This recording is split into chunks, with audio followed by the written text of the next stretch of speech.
Sensation cut an angry path above her ear. A narrow graze from a bullet? Shrapnel?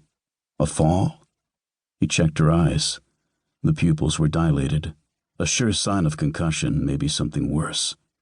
Farther down he noticed she was wearing the U.S. Army combat uniform she had been wearing a week earlier, when they had both jumped from an XB-2 bomber from 40,000 feet using oxygen tanks. That jump had ultimately led to her position here. 2 bullet holes as small as dimes peered at him from her upper thigh. After studying those, he moved the flashlight and found another near her left shoulder. A little lower, and it would have pierced her heart. Mohegan reached into his rucksack and produced 2 one-liter bags of intravenous fluid. He felt the presence of someone to his rear, and without looking up, Mohegan said, "Hold this." "Got it, boss," Patch Owens said. Owens was one of Mohegan's closest friends and most trusted advisors. Owens had been in charge of the North Korean portion of the mission, and he and his 3 teammates, O'Malley, Hobart, and Van Dreves, had joined Mohegan in Kandahar, Afghanistan, where they had prepped for this rescue mission. Mohegan put the flashlight between his teeth as he used both hands to clean the wound on her scalp. Not terrible, but bad enough. Dried blood painted a crusty black path along her neck, like a lava flow. He next rolled back Cassie's sleeve. There were 2 other puncture marks, and he noticed the discarded IV bags he had passed on his way into the cave. He threaded the IV needle into her vein. Then he used the flashlight to inspect the gunshot wounds, starting with the one in her upper chest near her clavicle. Someone had done a rudimentary but effective patch job with gauze and tape. Under the shining light, the gauze was stained a purplish red. Cassie's blood. Mohegan felt her back, and a similar bandage was placed over the larger exit wound. "Taken half a bag already," Owen said.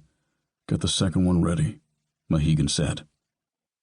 The 2 leg wounds had fortunately been on the outside of her thigh, not the inner portion near the femoral artery. Each of the gashes had similar hasty gauze and tape patch jobs. Mohegan would clean the wounds when he had time. They were a day or 2 old, still tender but scabbing. The skin around the punctures was inflamed, a sign of infection. He didn't want to think about internal damage or bleeding. "Second bag," Owen said. Cassie was taking in IV fluids in record time. She had lost a lot of blood and was dehydrated. Mohegan removed his hydration system nozzle from his outer tactical vest and held it to her lips.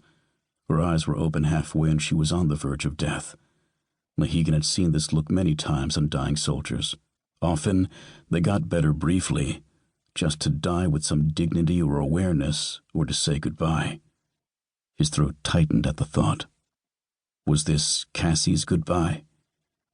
He pushed the nozzle between her dry lips and turned the valve wide open. "Sip, Cassie," Mohegan said. She pulled on the nozzle as if taking a drag on a cigarette.